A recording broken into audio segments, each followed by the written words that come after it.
Afternoon, ladies and gentlemen. The afternoon panel today is going to address the topic, how do we leverage the network to build maritime power? As you take your seats, as we normally do, we ask you to turn off your electronic devices. And as a reminder, before we get started, you'll see microphones in the aisle here, and therefore our question and answers, once the panel's completed some of their remarks, I know we'll have an opportunity for question and answers. My name is Bob Wood. I'm Executive Vice President, AFCEA International, and on behalf of USNI and AFCEA, we'd like to welcome you here this afternoon to a panel addressing a very vital topic. We've heard a discussion about the network, about connectivity. In fact, Admiral Richardson, the CNO, has talked about using the power of the network as we build the fleet to the number of ships and platforms we need. It was only right that we talk about then how the network can be used and how we leverage it to be used to augment maritime power. I'd like to thank, as you see our banner here, we'd like to thank CSRA for sponsoring the afternoon session. They are represented here by Mr. Ken Deutsch. Thank you very much for being with us today, Executive Vice President of CSRA's Defense Group. As you know, we cannot hold these events without the support of our industry partners. Thank you to CSRA for helping us host this important discussion. I have the pleasure next to introduce my boss. Have to be careful here. He is a remarkable leader, has taken AFCEA, I think, to an incredibly good and stable place. In partnership with our USNI partner, we've built, I think, a show that has provided to you the types of dialogue and service we hope you find valuable. Bob Shea has been with us at AFCEA over 3 years. He was J6 on the Joint Staff. He was J6 in PACOM. He commanded Signal Forces, Desert Storm, and has trained an entire cohort of signal leaders. I'm always amazed by the number of people that Bob knows across really the military. And he drew together a panel. I'll let him do the introductions. But for certain, we have a great leader, a good communicator, and someone we respect very, very much in our AFCEA family for his leadership and dynamism in moving a lot of different projects forward. Bob, is that enough adjectives at this point? Is that good? We're thankful for that you're with us today. Ladies and gentlemen, please welcome Bob Shea and our panel to the stage.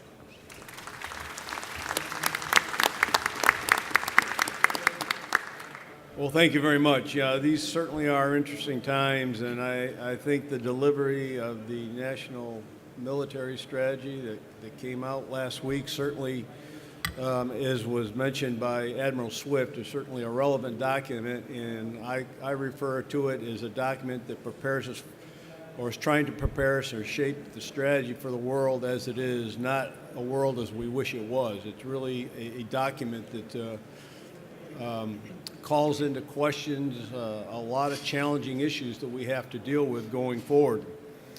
For us to be able to leverage the capabilities that have been developed and the capabilities that will be developed into the future, it's certainly important that we leverage the network.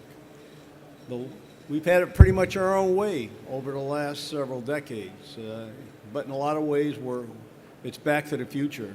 A lot of the lessons learned that came out of the Cold War are certainly applicable going forward. You couple that with new technologies that are out there, and it is a challenging time.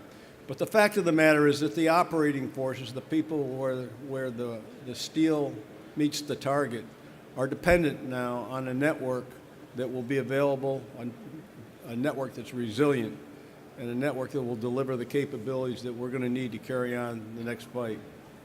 Quite frankly, I think we can make some assumptions about the availability of that network, the challenges of that network, but the bottom line, where that network may be denied or degraded, is certainly going to put us in an environment that we don't want to be, because we probably better than anyone else, certainly better than anyone else, any other nation in the world, along with our coalition partners, have been able to leverage the capabilities and the strength that the network provides, the enabling of capabilities that the network provides. Not only that, it's not just about the network, but it's about the information and the data that goes across that network. It's about command and control, the ability to command and control the force, and to facilitate rapid, timely, and effective decisions. So we've got a great panel today that we can approach this topic from a lot of different directions. And so to get things started, I'm going to introduce them, and then they will give a short presentation, then we'll circle back, have some questions, and then we're going to open it up to the floor for you to ask this panel questions. They're all experts in their own right, and believe me, there's a lot of talent sitting up here, and I challenge you to challenge them with the questions as we go forward. Sitting to my immediate left is Mr. Ken Bible. As we sit here today, well, Friday, I guess it is, Ken will be the acting CIO for the Marine Corps. So we want to congratulate, I certainly want to congratulate Ken for that. Ken is a guy that has but more than that, he's a very pragmatic man, and he understands all the challenges that are out there. He knows how to leverage technology, but he doesn't know, I wouldn't say he's into leading technology, but he's not into bleeding technology. Would that be a fair statement, Ken? Sometimes it's bleeding, but we'll do a little triage if you need it. Okay.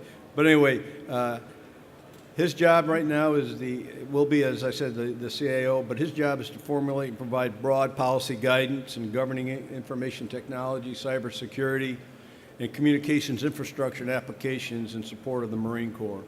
He's got a program management engineering experience in terms of networking and C4I systems, and he led the engineering competency for the PEO EIS and provided the technical leadership in a portfolio that comprised over $2 billion in information technology. So Ken, I'm going to turn it over to you to get things started. Okay, General, thank you very much for the kind remarks, and I appreciate everyone coming to this forum today. I look forward to your questions.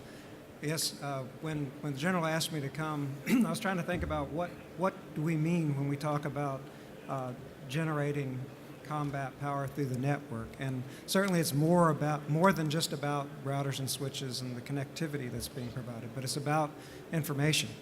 And how do we leverage information in terms of this great peer competitor world that we're entering into? The National Defense Strategy sets this out very clearly in terms of who the pacing threat is, and we know that that's a threat that is operating very actively to develop these information-related capabilities. We have a short period of time in order to try to overmatch that and find the asymmetric advantage. Within the Marine Corps, we established this past summer a new 3-star, a new deputy commandant for information, so we're taking the question and the problem very seriously. He's very much informed by that pacing threat. I was very glad to hear Admiral Swift's remarks during lunch today, because I think that's a very relevant scenario in which he's working in, and it helps shape where we're going as a Marine Corps. General Dan O'Donohue is in that slot as the Deputy Commandant of Information, and he repeatedly talks about our need to be able to fight on and through the network. So let's think about what that means in the context of the strategies and concepts that the Marine Corps has. Based on the Marine Corps operational construct, concept document that our Capabilities Development and Integration Command came up with, we recognize that we're going to probably be the inside force. We're staying, right? So we're going to be in contact with those allies. We're working, doing theater security cooperation exercises and events all through the region there in the South China Sea, with Vietnam, with the Philippines, with other Marine forces around the world. That's a part of our shaping operation. That's how we prepare the environment and shape the environment for cooperation if things advance to a different state. We have to recognize that we need to be prepared for these smaller distributed units of action to exist in that inside state. So think about this in the context, if I have a company level or battalion level team that's out there at an expeditionary advanced base operation, this EABO concept that you'll probably hear about in various readings, what does that mean in terms of the network? How do we maintain our ability to communicate? How do we maintain our ability to move data around? The introduction of the F-35, basically a flying sensor, right? Takes in more data per per hour than probably most of our data centers could handle as a garrison-based infrastructure. But that's not where we're at. We're not a garrison force. We're forward deployed. We're in those small island chains with these expeditionary advanced bases. So how do we handle that? These are some of the challenges of building the network that we need. And building that network, building that persistence, that ability to communicate, that ability to do the analytics out on the edge, that's going to be our asymmetric advantage over an adversary, such as what we heard about from Admiral Swift. So I look forward to your questions. Thank you, Ken. Next to Ken is Dr. Kelly Fletcher. Dr. Fletcher provides, she's the acting CIO for the Department of the Navy, and in that role, she provides guidance and direction to the CIO functional teams of cybersecurity, information technology, analysis, and internal controls, enterprise infrastructure, privacy and information sharing, strategy, and strategic spectrum policy. And I hope we can get into some of those questions about spectrum as we go forward here to achieve security and interoperability. One of the things you need to know about Dr. Fletcher's background is she spent some time in CAPE, so she understands the analysis and the rigor that has to go on. She's probably had many different good ideas thrown at her that she's been able to dismantle, perhaps, because they weren't properly thought through in many cases. But anyway, she has also been worked in the operations, research, analysis, and command control, communication, and computer information technology programs at CAPE, as I said before. So she's very familiar with this topic. So she's been able to look at it from a warfighting perspective as well as from a CIO perspective, and has a good sense in how to integrate and tie all these together. Prior to that, she was an engineer at the URS Corporation and earned her doctorate from Georgia Tech. So she's certainly well qualified. She's got the experience. She's worked in the building. She's heard the argument. So I'll turn it over to you, Dr. Fletcher. Thanks so much for the intro. So I wanted to focus today on the interface between business systems and tactical systems. This is, I think, one of the biggest risks we see coming at us right now. So I'm really interested in driving efficiency and accepting more risk in our business systems and our business networks, right? I think we can save money doing this and transfer that money to the warfighter and to the tactical edge. But something I'm seeing is a convergence of tactical and business networks and systems. And as these converge, it's hard for us to figure out where we're taking risk, right? And I think the difference between tactical and business networks and systems, there's two, I think, main differences. And one is our requirements, right? As the military, we have different requirements for these networks. And I don't want to say that business systems and business information isn't important, right? This is my social security number. It's how we get paid. It's really important. That being said, I think our requirements are very different for those systems and networks where we're doing C2, right? If we're doing C2, maybe we can't be down at all, right? If we're paying people, we all need to get paid, but I think there's a different requirement there. The other thing is I think that the government and the industry partner roles are a little different between these two networks. And I think right now we in the Navy are certainly trying to figure out how do we define who does what to who, what are my roles and responsibilities as the government, and what are industry's roles and responsibilities as we move to converging these networks.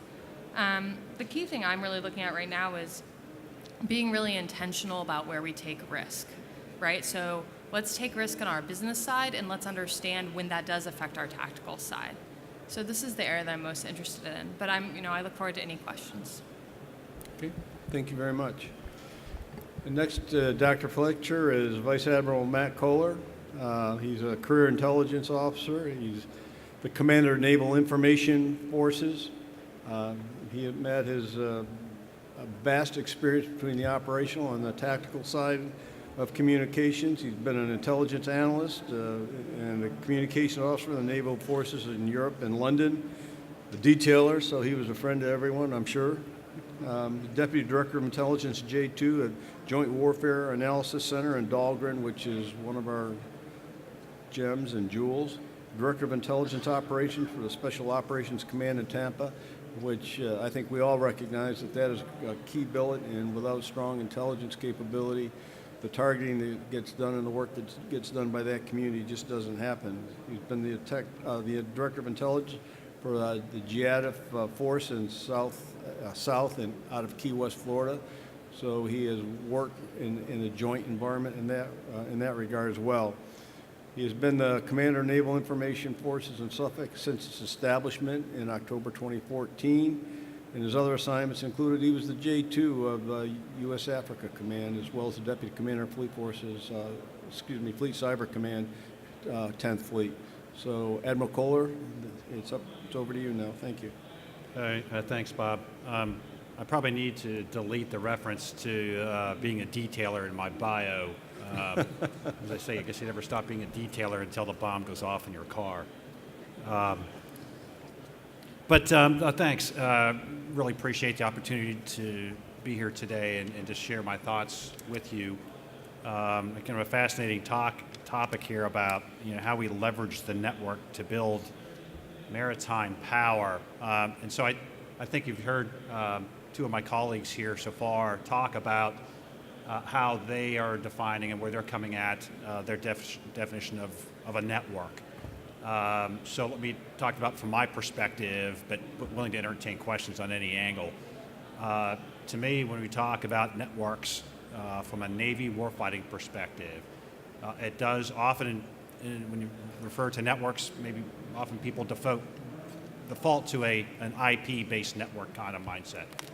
It is that for Navy warfighting, but it is much more than that. It is everything that allows our information to transmit around to where it needs to be. That includes our RF spectrum, SATCOM, our data links, anything that carries information that connects our sensors to our systems. It carries knowledge of our blue force, it carries the knowledge of red force, and enables us to be able to more than just enable decision making. It's part of the warfighting machine as we are evolving into now back into a contested environment. Let me offer the perspective that is being broadcasted by the Navy from two angles here. For those of you that were with me this morning when I had an opportunity to speak, I talked about the CNO's recent remarks about the 6 key dimensions that are needed for naval power. All are needed, not any one of them that oftentimes people talk about. It is a bigger Navy. It is a better Navy, a more talented Navy, a more agile Navy, a more ready Navy, and he highlights a network Navy. And he defines the network in his discussions as a fleet that can share data across the force and effectively leverage increased awareness. That's the warfighting network that we're talking about. Everything that consists of that capability is what I'm referring to when we talk about a network. The other angle is the network that's being described that's necessary for our warfighting that's coming out in a fleet design. It was signed out by Admiral Davidson just a few months ago. Most of it isn't classified, but essentially it talks about 3 key tenets of Navy warfighting that is moving away from a platform individual unit to multiple units. Think multiple strike groups that will be necessary in today's warfighting. 3 key tenets of that design is integration, distribution, and maneuver. Integration, more tightly bringing together our sensors and our weapon systems.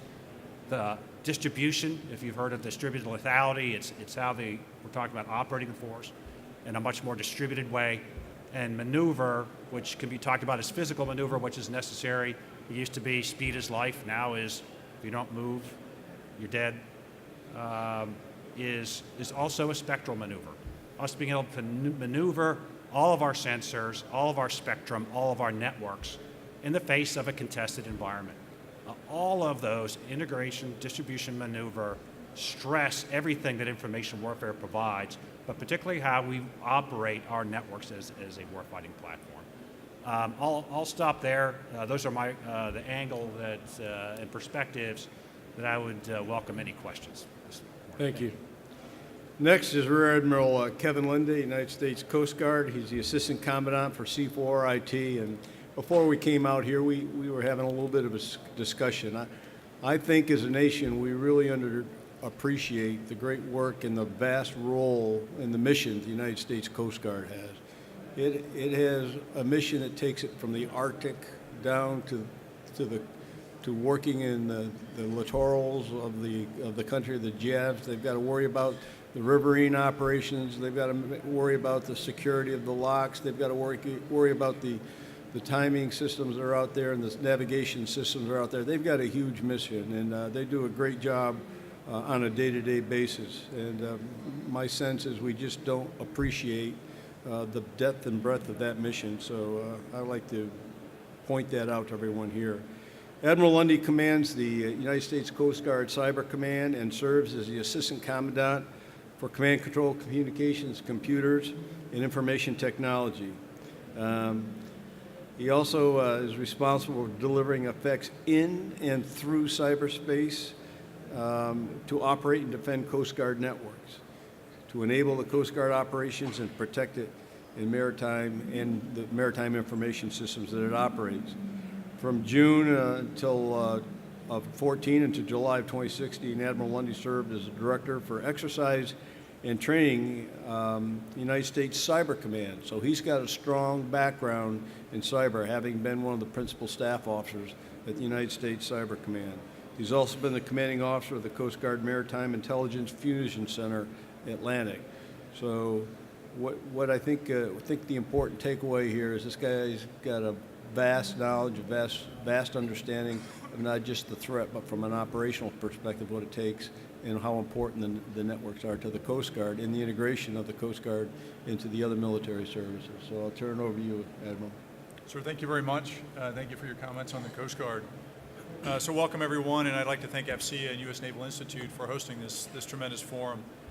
I'd like to particularly welcome the allies that are here, and I see several in the audience. And I think if we talk about leveraging networks to build maritime power, is I think one of the things that's an important theme is the importance of our allies and coalition.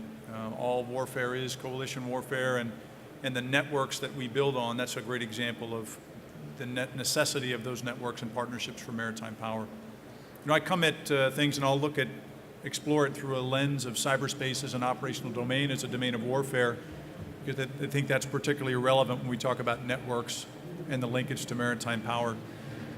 In the May 2015 DoD cyber strategy, it declared that cyberspace was an operational domain, a domain of warfare. Within our own service, the Commandant, a month later, after about a year of study, released our own strategy that said the same thing, that for the Coast Guard, cyberspace is an operational domain.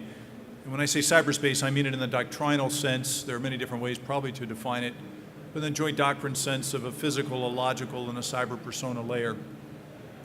Now, when the Commandant said that, and when we heard it in strategy documents, and it's repeated in its own way in the recently released National Defense Strategy, it seems to make intuitive sense, although there can be debate about why that is. But I think there are a couple particular factors that are important to today's discussion as to why it is an operational domain, a domain of warfare. First of all, what we are seeing is a convergence of what happens in interdependence, growing interdependence, what happens in cyberspace and what happens in the classical physical domains, air, sea, space, and land. And that is happening because increasingly technology in those physical domains is networked in some way that links it into cyberspace.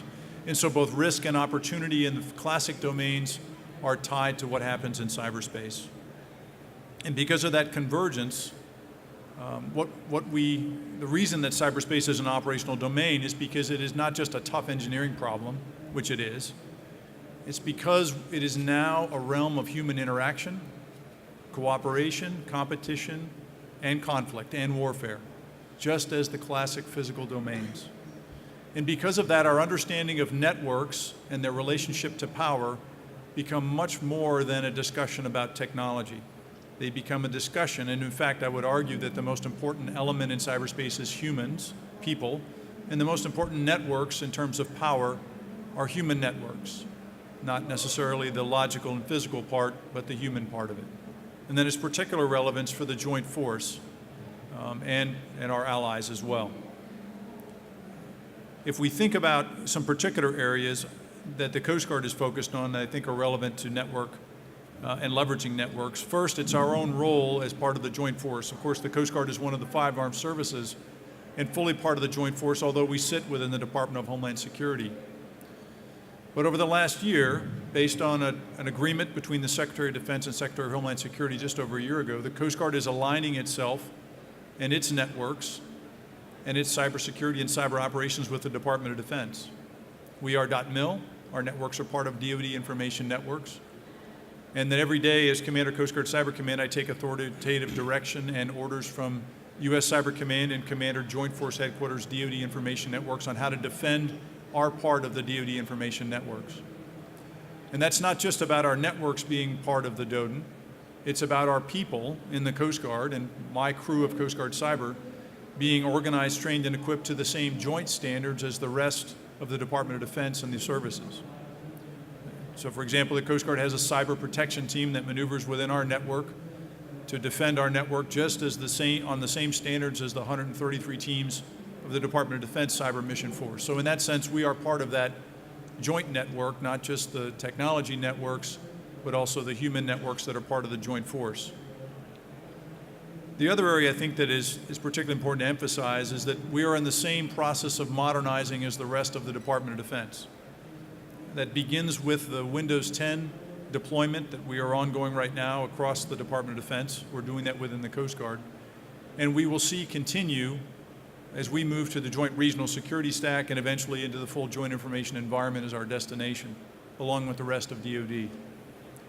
And that modernization process requires the Coast Guard, as it does others, to make decisions to invest in our networks as strategic assets of the organization with the same level of priority as we do a fleet of cutters, boats, and aircraft, with an understanding that they are necessary for our combat capability, our operational capability, as any of the hard platforms and assets that we use. That we can paint a stripe on those and put the words U.S. Coast Guard on the side. We can't do that with our network infrastructure, but it is no less important to mission success. I look forward to your questions. Thank you. Thank you very much. One comment that I was remiss in leaving out when I started, and that is on the 1st of March, in a few weeks here, about a little less than a month now, we're going to be working with the Navy, and we're going to be hosting an event focused on foreign, naval, and maritime threats. And it's a foreign, naval, and maritime threat symposium. And hopefully at that symposium, you'll get a little bit more insight on the threats that they're going to be facing this team up here, as well as the teams that they have within their respective services to move forward. So I would offer that up to you for your consideration. So Admiral Lunday, you mentioned that people were the most important factor at this point in time. So the question I've got is the bar set at the proper level in terms of standards and certifications required to operate the networks? Or put another way, is the bar where it is because that's what we can recruit to and retain? Would you like me to take that one? Yeah, sure. I'm happy to step into that. So I think you're referring to the cybersecurity workforce requirements. Let me address the question a different way. Whether the bar is too high or too low, I don't think we have a choice. We have to maintain a standard that is going to be of skills that are needed for our professionals to operate our networks. And the answer is how we get there. So I think the standards are right. I think what we need to be able to do is adequately resource it and administer it so we can get our folks to get the training that are required in how we get there. So the requirements came out, and it certainly set a lot of questions to the workforce, but I think we've been able to work through it. So that the question is I think the standards, it's not a question of standards, it's how do we manage that right. But I think the imperative is clear. We have to maintain the standards high if we are expected to have the results we need to maintain our networks to the level that they need to be. Okay, thank you. Emil? Yes, sir, and I would, just to add on to Admiral Kohler's comments, I think that the standards in the DoD cyberspace workforce model that are put out, that the services are following, provide a baseline floor, if you will, and some of those are very high. But when we talk about combat capability and readiness, we have to think of that in the traditional terms of individual, team, unit readiness and what those measures are, and that proficiency at the individual or team or crew level may be something that is higher and more art than the science of a standard or certification that provide perhaps a more objective measure that aligns to some broader industry standards. So I think there are multiple ways in which we have to examine proficiency of the force, and the certifications that are linked to the cyberspace workforce framework are an important way to do that, but not the only way to do that.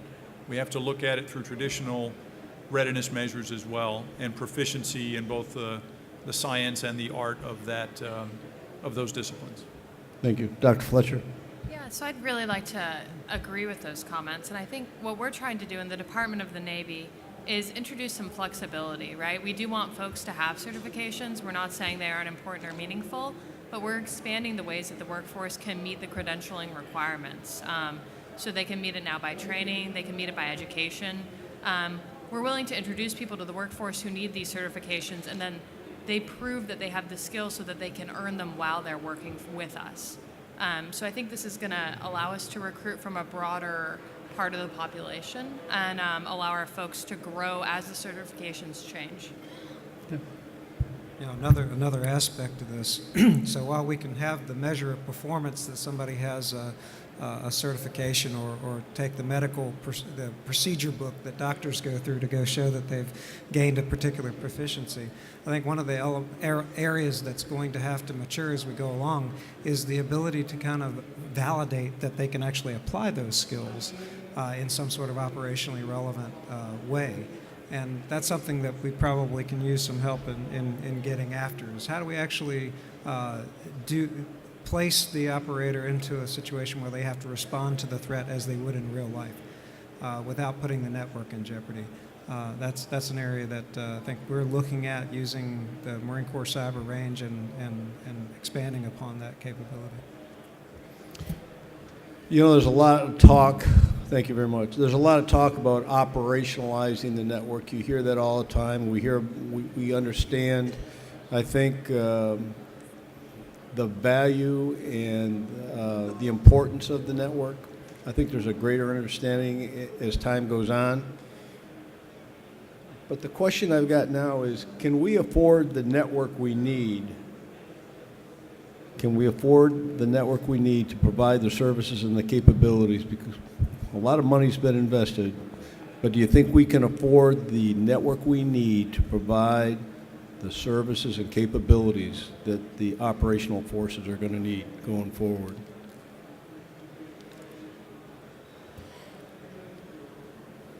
And if not, how do you manage the risk that comes into that? Yeah, it goes back to the statement before. We've got to resource this in the same way as we look at the other warfighting capabilities. We don't really have a choice. But what we do have a choice with is the technologies that we choose and how we allocate them to the problem, right? So the emerging machine learning and artificial intelligence, how do we take some of the manual tasks that we do today and automate them in the network so that we can free up money that we're spending on labor today to go apply towards the technologies that we need to realize the end state, the objective network. Yeah, I'd say, it's just kind of where we are in the movie, right? We have the network we have, and this is the network we have to afford. Our choices really going forward is what do we migrate to that might be more affordable at the same time, not as a primary driver, but something that is more defendable and something that is more resilient, moving away from a thick net kind of architecture to thin net, and harnessing smarter technologies in terms of how we defend a network that might be less manpower intensive are certainly areas that we need to go after. But the great news is for the Navy we have this large enterprise network that we can address as a whole. The bad news is we have a large enterprise network that takes a lot of time, and it's a big ship that will turn slowly. So moving it towards something that is more operationally defendable, then more affordable is where I think we need to go. Any other comments? Yes, sir. I think when we talk about requirements, affordability, as Admiral Kohler said, has got to be within the list of requirements that we're trying to meet. If you begin the requirements discussion with affordability at the front end of that discussion, you end up in a much different place than if you're trying to build affordability at the back end. And so as we talk about modernizing our networks, what we're doing in the Coast Guard, and I think others are as well, is we're starting to actually write down some of the fundamental assumptions that will underpin our network architecture and the investments. Things that we probably talked around, but we never wrote down before. We probably in the Coast Guard took 1990s era network and computer technology, and we have built and bolted things onto it over the last 20 plus years until it's sort of become, my words, sort of a Frankenstein's monster kind of a thing that we rely on as our primary mission platform for business functions and for operational functions as well. But it was never designed originally for that. And so as we begin to modernize, we need to take some basic assumptions and build those in about affordability, about connectivity. So 20 years ago, we probably made assumptions that we would always be connected everywhere, every time. But that may be optimized for your central business office environment. That is not optimized for the tactical operator at the edge of the enterprise. But that should be where we start our assumptions. And so that puts you in a very different place as you build requirements that way. And again, I think affordability has to be a key part of that early discussion. Okay, I'm going to open this up for questions in just a minute. So if you'd be thinking about those questions you'd like to ask so that I don't dominate all the questions that are up here. But just a few minutes ago, Ken Bible mentioned some technologies out there. So, I'd like to hear from each of you. What do you see as, and there's certainly a large number, but what do you see as the 2 or 3 most critical technologies needed to fully operationalize the network so that it can reach its maximum potential in terms of a warfighting capability? If you could pick just 2 or 3 technologies, where would you, with what you know now and where you understand where we are now, what would those technologies be? Okay, I've got one that's near and dear to my heart. It's called free space optics. Something that we've been working on with the Navy Research Lab to come up with an open architecture framework to be able to provide to industry to start building out that capability. So hoping to see the ability to perhaps replace some of our legacy radios or at least give some diversity to our ability to communicate. One exercise that we recently ran out at 29 Palms with this free space optics on the top of a standard Mark 142 mast system. Marines set it up in a relatively short time with very little training on it.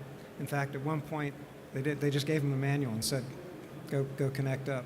I think it took them about 2 minutes. Hank, am I right on that? You remember? It was something like that, it was not a long shot, but the fact that the Marines, with the training they had, were able to set this thing up and get something like 400 gig throughput, I think it was 400 gig, wasn't it?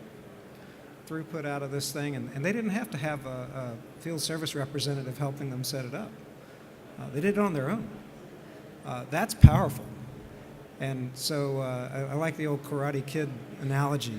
If you want to go avoid being hit, don't be there, right? So if you don't want to get hit in the RF spectrum, don't be there. Anyone else? Yeah, so that's I didn't even think of that, but I wish I would have, because free space optics are super cool.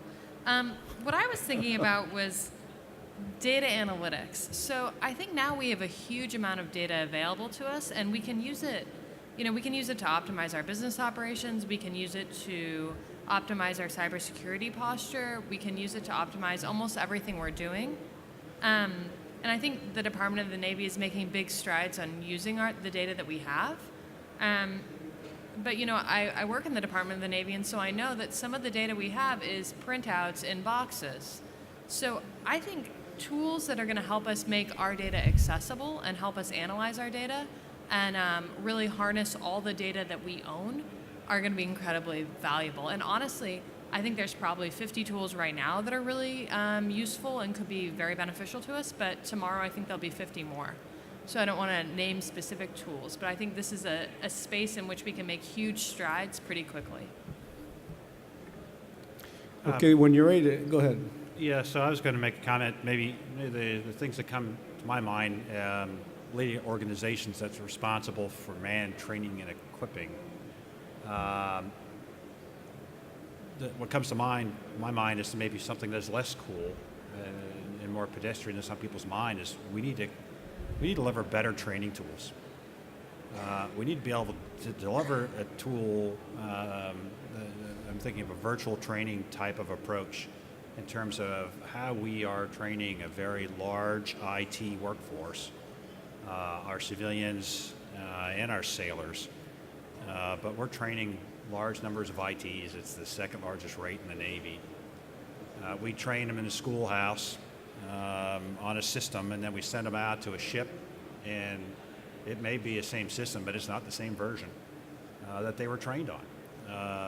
And then we continue to skip ahead with different versions, and the training goes right around them. And they may catch training up again sometime when they PCS again, maybe. We need to deliver a training that can be delivered wherever they are. And there are some examples of where that is being pursued. Spay Wharf, with their cane system, has a virtual trainer that they are testing now that allows the canes to be pushed out to the fleet areas and even afloat in the times when the bandwidth will support it. That will allow the training to occur. The sailors can train wherever they are. And then, no kidding, when the system gets updated, they can train on that new version too. It's a currency issue, but with the pace of change and what we're expecting our IT force to stay on top of, we have got to match the training with it. And any program, certainly the Navy runs, and the pressure comes to deliver the capability. When the program gets pressurized, and it always does, the first thing that falls out of that is the training. And what we have is a tool that is not used to its full intent because we're not training to it. So to me, a virtual training tool capability that runs alongside of anything new that's delivered to the fleet. Thank you. Yes, sir. Good afternoon. Nick Drzezinski, CSRA. I just wanted to thank you for the discussion, and we're very pleased to be able to be a sponsor today. So it occurs to me that the theme and the distillation of a lot of the comments is around the interdependency of the various network types and the applications running on them, and everyone's in violent agreement as to how those merge to become the weapon system that we need them to be together. What occurs to me, though, is, and we see this as a provider on OneNet for sure, that parts of that network are administrative, other parts are very much C2 elements. But across all of the fabric that we're discussing, some of those things we procure as weapon systems, and some of those things we very clearly don't. So I was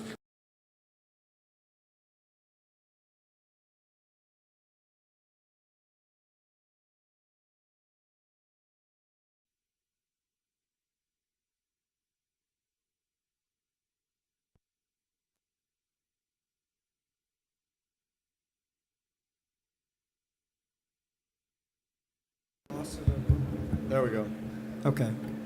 I think your question was, do we need to change the way we're buying IT systems? Because I think I heard you say we're buying some things as weapon systems, some things not. right. And I guess from my perspective, I think, yeah, we do have to change the way we think about it. So back 15, 20 years ago, there was a DoD instruction around portfolio management. And so these various programs, the money flow came down through various sponsorships. So DCMO was headed with the responsibility for the business mission area and for the business systems. CIO was headed with the enterprise IT systems, EIEMA portfolio. Intel, it was OSDI that had it. Long story short, we've got a money trail for spending against programs.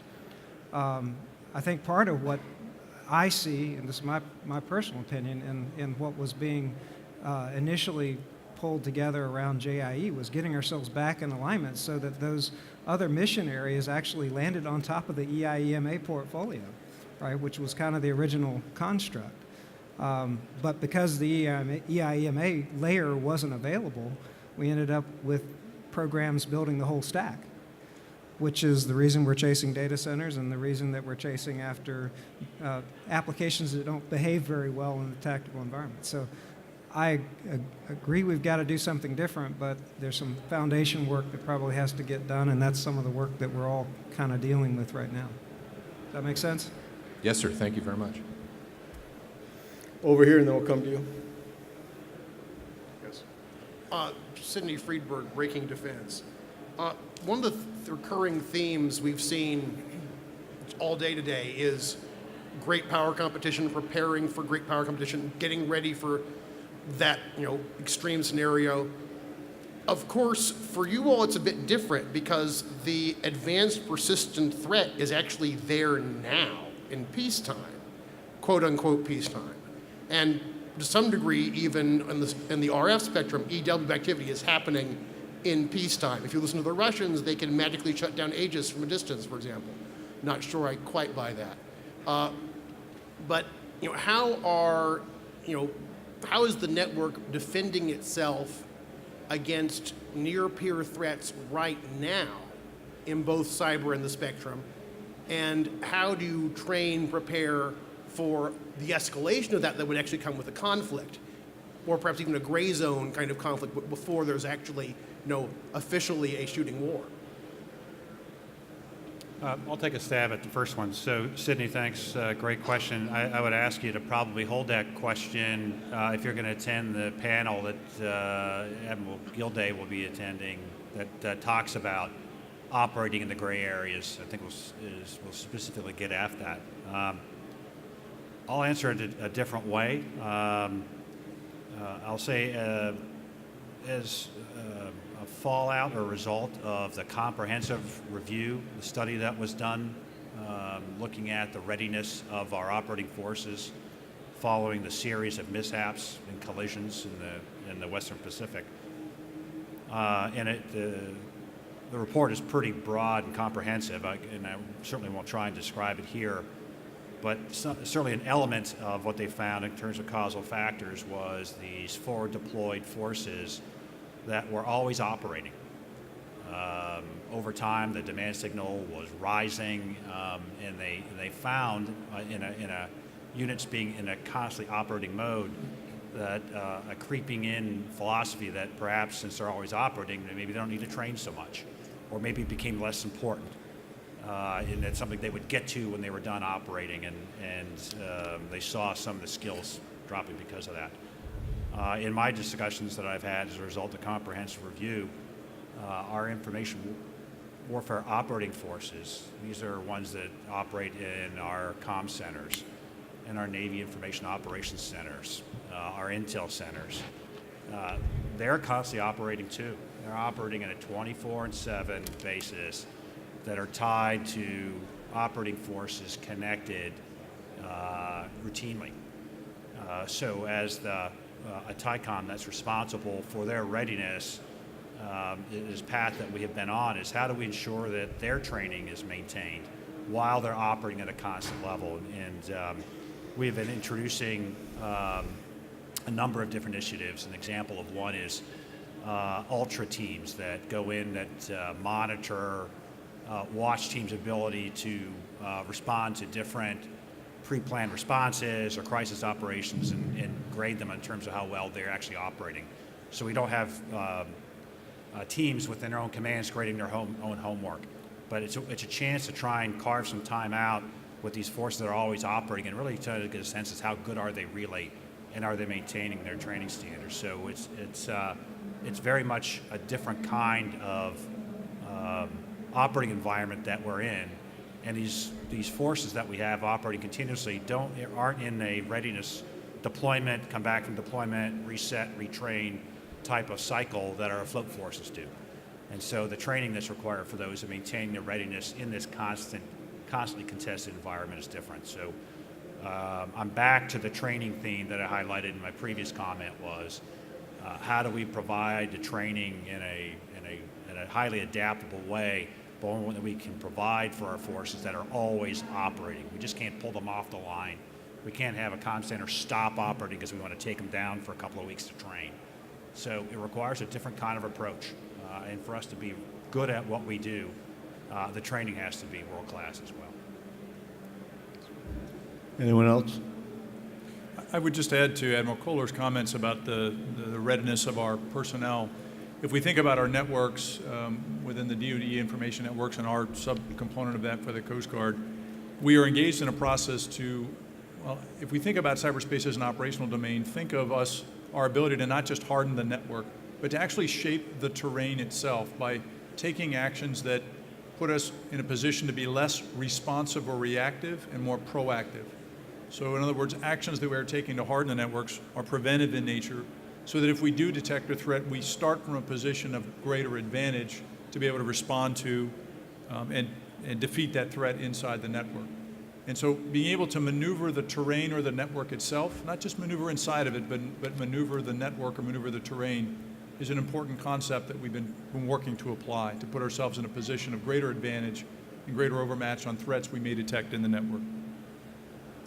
Yes, sir. Good afternoon, Lieutenant Commander Ty, Combined Information Systems Officer at USS Boxer. My question is, with the various different flavors of enterprise networks that we're facing here, from LtGen, OneNet, Compose, Canes, the Marine Corps networks, has there been look at approaching a single common environment designed from the ground up to meet distance data requirements, security requirements that are currently not met by our float forces? Perhaps using thin clients to minimize the amount of maintenance and effort required by the sailors.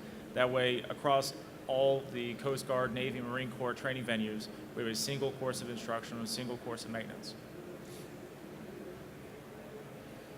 Excuse me, I'm going to jump in on that. That's my question, which is, it's been dismaying to listen to the friction internal to the network across from different ships in the Marine Corps, different systems, systems being fielded and then reverse engineered to figure out how to talk to the rest of the network. So if one of the former chairmen said we're supposed to fight more networked, but be prepared to be unnetworked, I don't see that happening. So I want to jump on that and double down on that and say, what are we doing to get a network that actually talks to each other on the front end instead of trying to constantly reverse engineer something that someone just bought? I'll take a stab at it. Some of this has to do with what can you afford and how quickly you think you want to get there. I think each of the services have a different operating environment in terms of how they operate. Doesn't mean that we have different systems, but this is where we've evolved from. There are some places that we are going to that's more commonized. It was mentioned with the JIE type of approach to us, gets us to some aspect, gives us a more of a common platform across the services where it makes sense. There are unique aspects. I'll tell you, the Navy will be in there for a long, long time, as long as we have these great things that float, that have, frankly, just different operating demand signal. I'm talking to the commo on the Boxer here that knows that. Very different requirements, and I think we might be that. I think there are some initiatives that are moving us towards a commonizing architecture at some level. I am fully on board with some of the frustrations that you're feeling. When I talked about how I define the networks, which was more than the IP networks that you mentioned, it was everything that comes together with the links, the RF nets, all of that. For every deploying strike group and every deploying amphibious ready group, I have a team called a DG-SIT, the Deploying Group Systems Integration Team, that we're paying well over $1 million per strike group. This is a 50 or 60 man team that we cherry pick talent out of our syscoms and others that are experts in their own systems and get them on board these platforms just to get the systems to work together the way they're supposed to. While this might not have been important the last 15 or 20 years, the kind of threats that we are facing today, and we're preparing our forces to operate in, all of that has to work. It will be the little things that will kill us. All those things have to come and work. By the time these units get into their COM2X towards the end of the COM2X, they're in a much better place. We should not have to do that. The reason why we're doing these DG sits is because the highly complex nature of what we put together, Frankenstein, some of them comes to mind, but they're not being delivered in a way that they is supposed to interoperate. So I'm on board with your comments. These are conversations that I have with my SysCom counterparts to push for a much more interoperable type of warfighting platform. Thank you, sir. So, you could play off that too, and you could take it to the joint force as a whole, right? Yes, sir. Well, can I jump on that for a second, right? So it goes a little bit back to the applications and the things that we're putting on board, right? So we're seeing some of that friction come from the fact that these systems were kind of designed around given functional communities requirements. They weren't necessarily designed to land on common infrastructure. So even getting things to run in canes, right? There's a lot of work to go bring a system up to where it can actually ride in that common computing environment. From a Marine Corps perspective, we are trying to go unify the Marine Corps Enterprise Network and take all those different segments and things that split off because of our need to go deploy out for Iraq and Afghanistan that couldn't be supported by what was then NMCI. A lot of work. I think my Navy counterparts likewise have been working to kind of pull those networks in and kind of standardize all those things that they have in their inventory that they were trying to standardize. So a lot of that heat and light and friction is driven by those activities. So it may be good to look at that as a sign of progress because we're actually looking at it now rather than having it hide underneath the covers. Hi, I'm Mike Gruss with C4ISRNet. I wanted to follow up on the question about affording the network. Could anyone speak broadly as to what types of technologies you're considering outside of the cloud and outside of artificial intelligence that help make your networks more affordable? I'm looking for some examples there. And then the second part of my question is, do you have the resources to do that, or are some of those costs being taken by hardening systems and hardening the network for cybersecurity because that's the first priority? So it's interesting that I often hear from colleagues a discussion about, hey, are we going to spend this year's resources on more cybersecurity and hardening, or are we going to spend it on utility?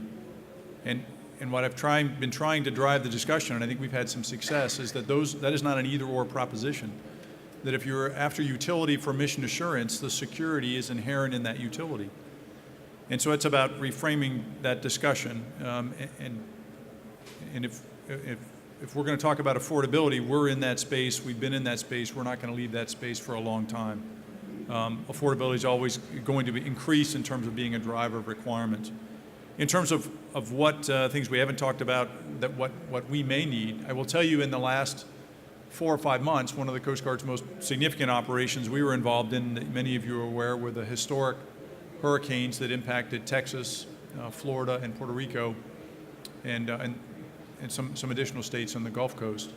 And we learned some things from that. We're still capturing some of those lessons, but we learned, for example, we had been on a path to rid most of our what I would call contingency communications capability, our mobile contingency communications capability, which we had not used for a significant operation for some time.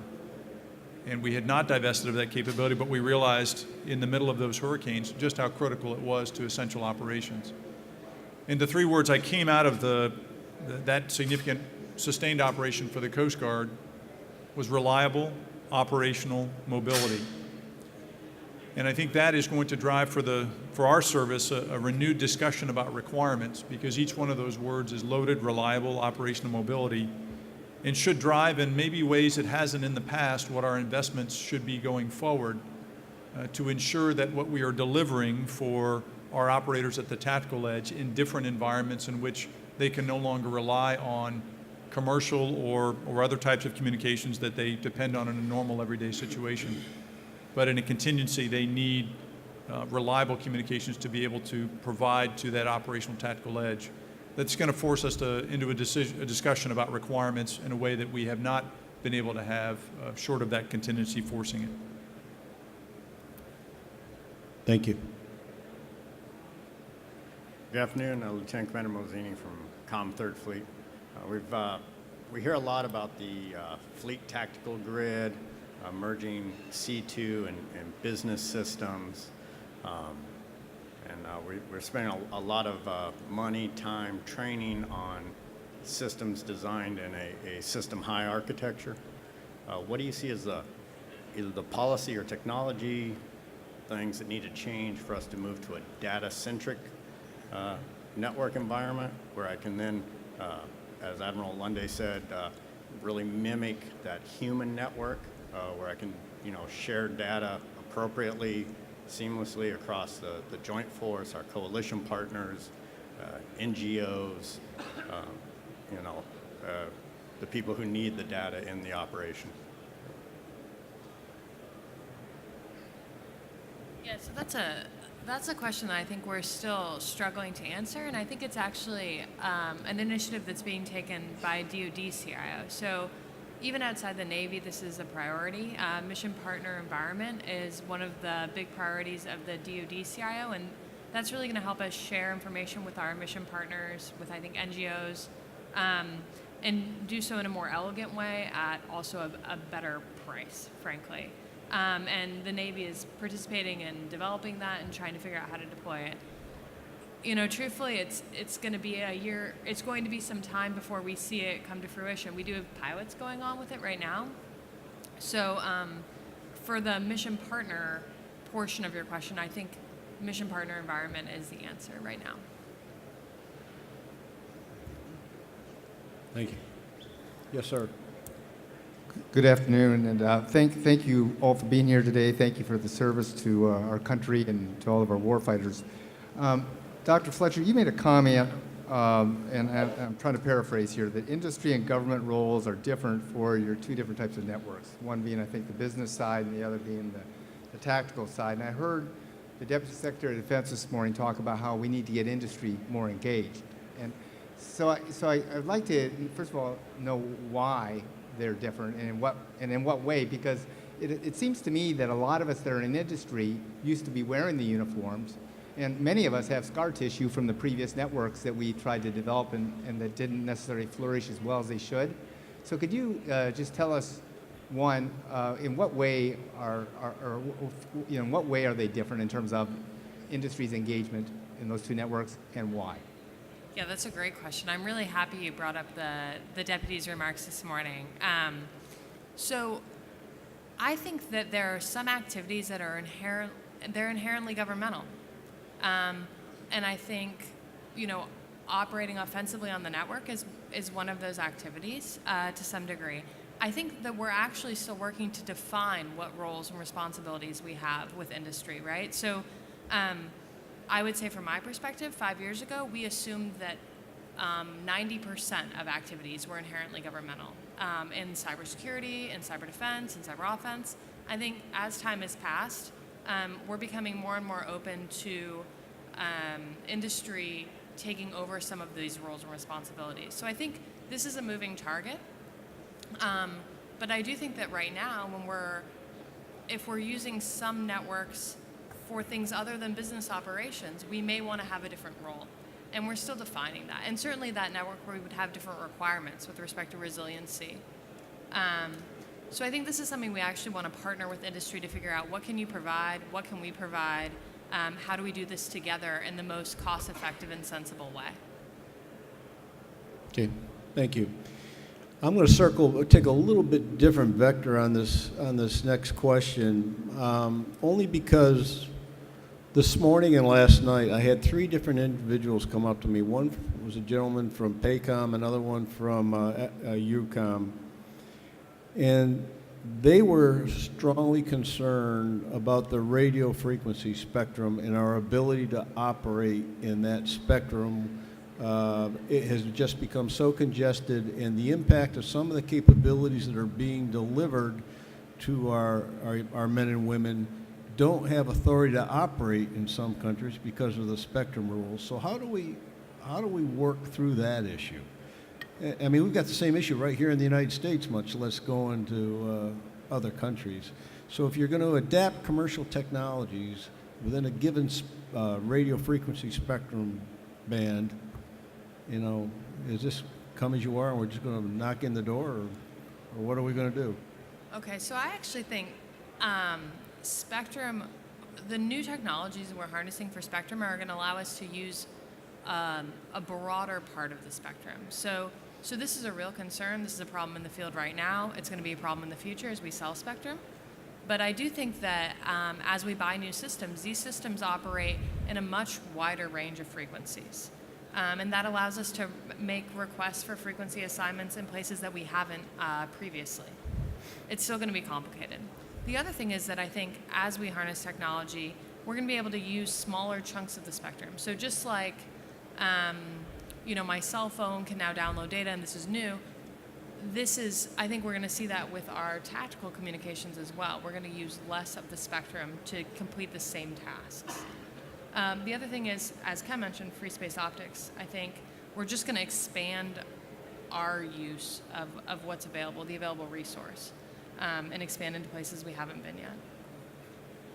Any other thoughts? Just to carry on to that, right? So spectrum coordination or international frequency coordination has always been kind of a challenging thing when we want to train or we need to operate. Well, not so much if we are in combat operations, but certainly in terms of training.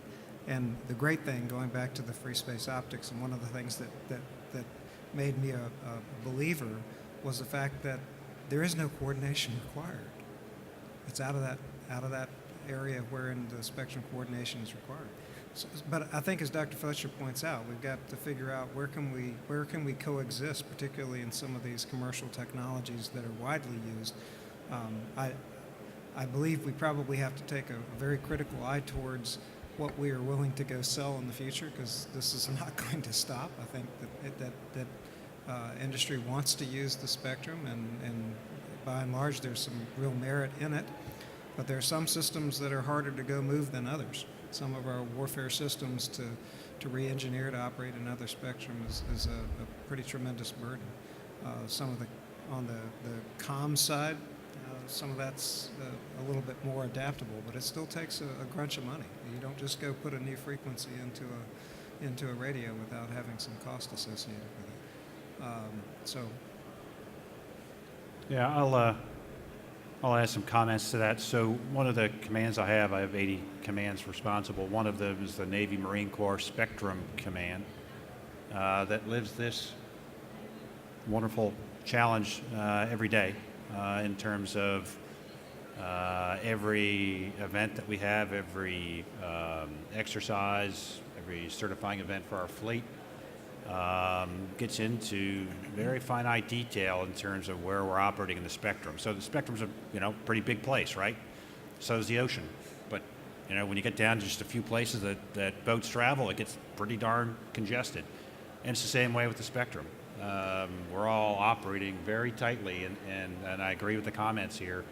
Is going to get increasingly congested, especially if we're looking at selling off parts of the spectrum that DoD likes to operate in.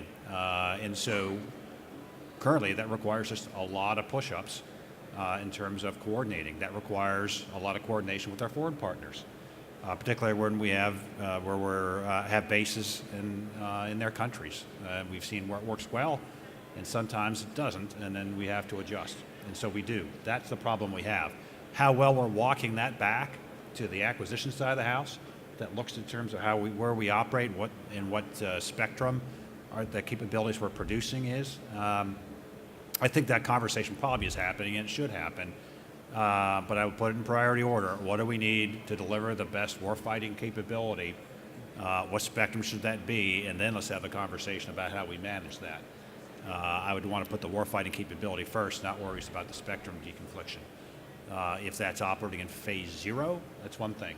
If we're operating in a phase 2 conflict mode, we're probably going to worry a little bit less about spectrum pieces to it. But I will tell you, there's a lot of work that happens on a routine basis that allows us to operate in our current congested environment. The last piece I'll talk about that is back to I'll call it some of the training conversations I'm having here, where the Navy's going with a live, virtual, and constructed type of training. This is kind of the innovative training that I'm talking about. Not all training has to be live. We can't walk away from live training. That's not what I'm saying.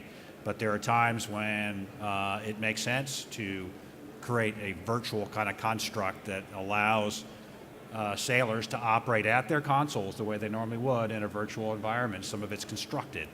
How we're operating in some of the spectrum that we've been talking about probably makes sense.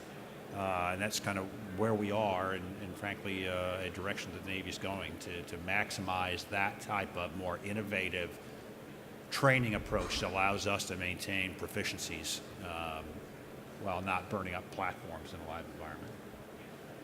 Okay, thank you. I'm going to ask one final question unless someone else wants to take it. Okay, where are the seams in the network that need to be focused on to conduct effective amphibious operations? I think that one lands on me a little bit, right? You'll help? Okay, very good. So this is kind of, this is near and dear. I talked about that, the pacing threat, and we talk about the challenges that we face, and the fact that this is a naval fight inherently, right? It's a Navy Marine Corps team. One of the things that is that we're trying to noodle through is how do we make sure that as we build the Marine Corps Enterprise Network, which I'm trying to go, and what we're trying to go get at is that Marine could take the computer off their desk, get on the back of the MV-22 and go down range. Same machine. And they have consistency of the services across that environment. So that interface is when they get on a ship.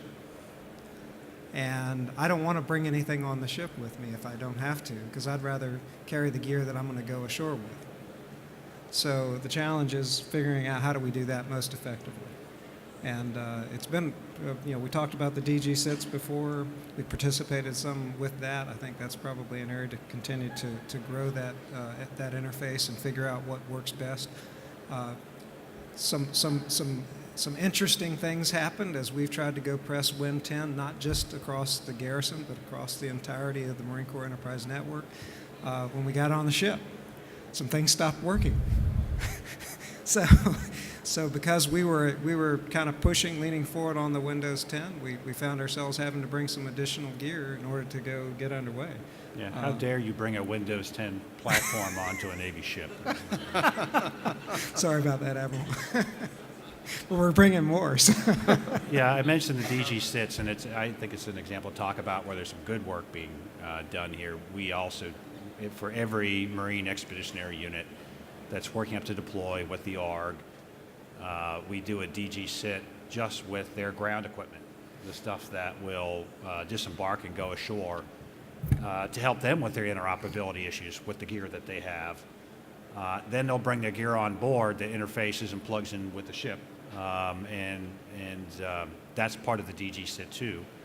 And how that interfaces and plugs in with when the MU staff comes in, all the different elements of the MU that comes on board, that has to integrate well. That's not without its push-ups either. We've highlighted some friction points that we've had to overcome. But I think, at least within the naval forces, we've been able to work that out. So if you want to highlight a seam, that's one of them. But it's one I think that we're handling well. And then we get into joint operations, we get even more complex, correct? Okay, thank you.